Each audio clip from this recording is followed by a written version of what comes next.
congratulations to everyone. So, Miss Anna, how do you feel knowing na ang dami na sa TikTok na nag-viral look slim or like other netizens who want to look beautiful, want to look fresh? So yeah, what's your reaction on that?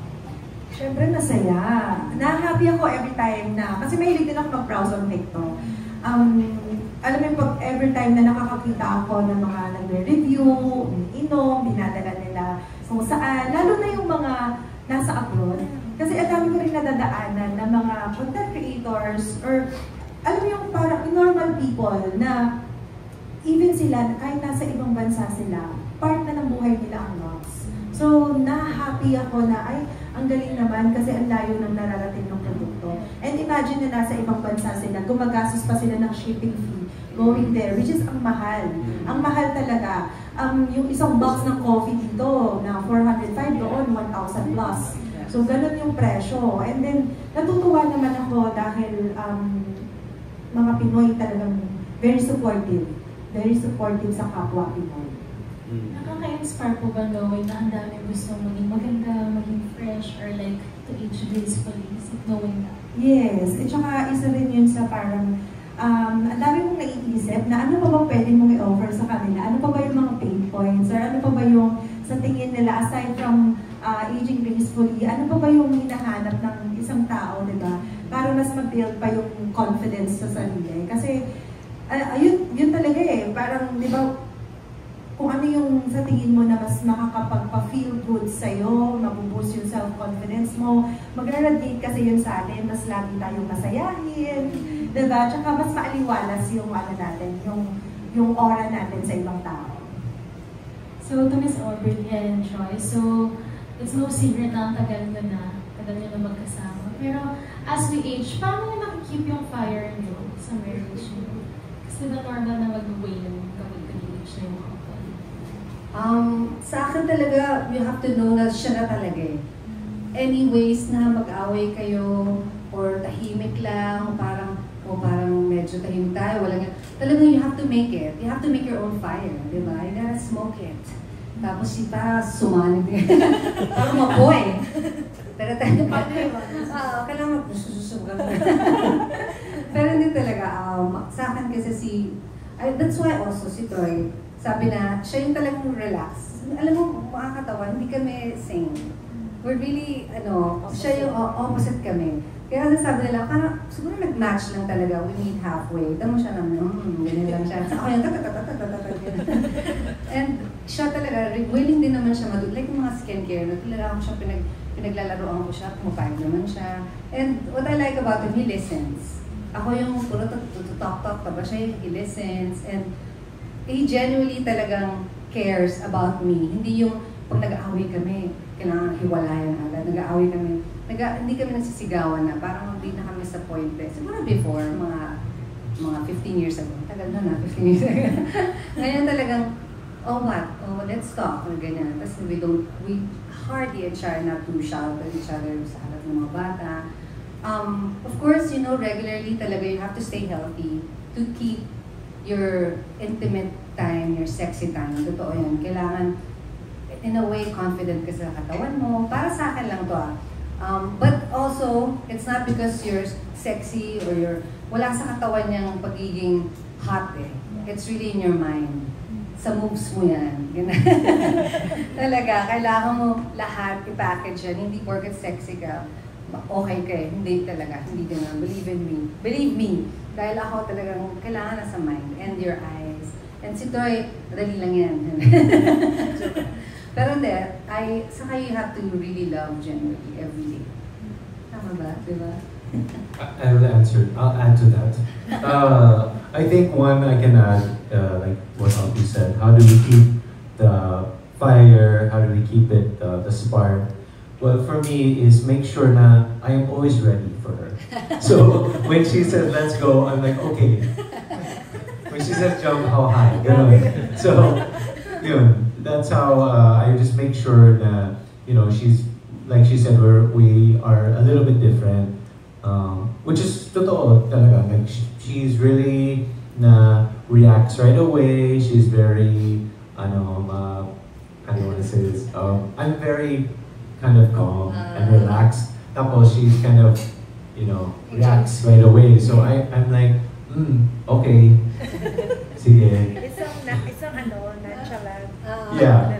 But in a way na when of course we complement each other, so we know each other very well, our body language.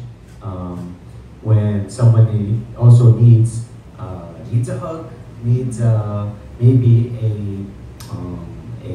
parang boost, like, hey, you look really nice today, or good luck at work today, or something. We're both there for that. Tapos, we have kids running around the house, but we still find time na, even when we're next to each other, we're sending each other reels na, and laughing, like, we have Netflix dates. So we try to find time na between raising a family, work, and also enjoying each other, fitness, and all those things. I think we have a really good combination together, and that's why I think we're able to make it work till now. So, Miss Aubrey, isa po kayo sa nag-prove na you can be beautiful no matter your age, and then you were also one of the beauties na prove na kaya maging super blooming na mga morena rather than the typical mestiza beauties. So, how does it feel to be one of those actresses who inspire na dapat to be confident no matter what you are? Sa akin kasi, it's not even the skin or color. Yung confidence mo na I believe na I can, you can carry yourself. And ako matagal na talaga akong ganito. And I think for me, dapat hindi naman sa insecurity. You gotta just love, don't be insecure with others. Sa akin kasi we're all different. Kasi iba ang mas maganda siya sa akin, mas maganda. I don't believe in that because ako I believe, ang ganda mo, sa sexy ka, mas ganito ka, but I know I'm sexy. I know I'm pretty.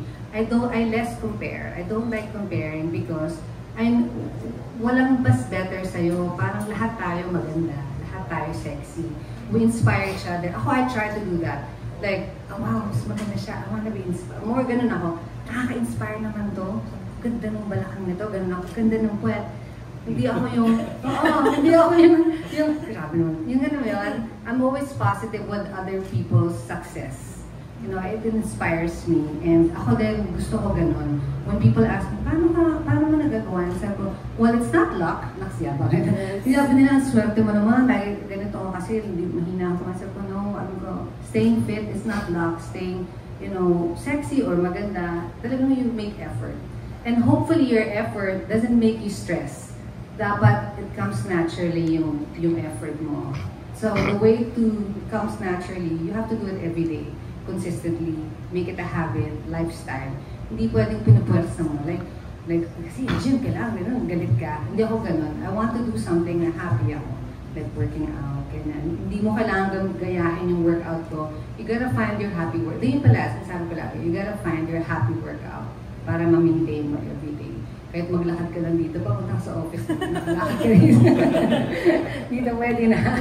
Don't worry, mabubuo na yung elevator dito. Okay mo talaga. Sa next na, kung ano yung meeting niya. So, Aubrey and Troy, so it's no secret, kung hindi kayo mag-workout, lagi kayo stay fit, lagi kayo nag-outdoor activities. Aside from using it as a form of entertainment, paano siya nakatulog sa marriage niya? Yung pag-workout, yung pag-take care sa isa't isa. Oh yes, very. Kasi staying active, movements will actually help you move every day.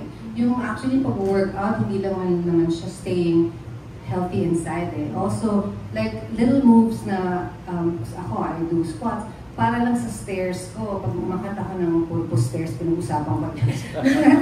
Kasi yung squats and like lunges, it's not for my legs to look good eh. It's for my movement every day pag sakay ko ng kotse. Kaya naman ginawa talaga yung workout. Kaya I also do this, what's this workout na I always do every day para lang hindi siya for puwet. It's just for movement, even my arms, my joints, para sa joints ko to be stronger.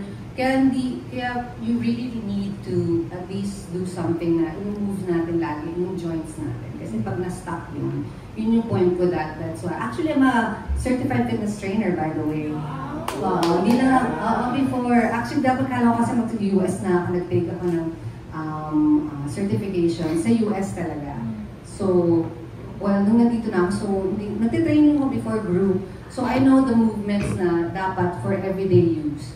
Diba? So, yan. Buo na tayo ng business. Diba? Okay. Pilates mo. Diba?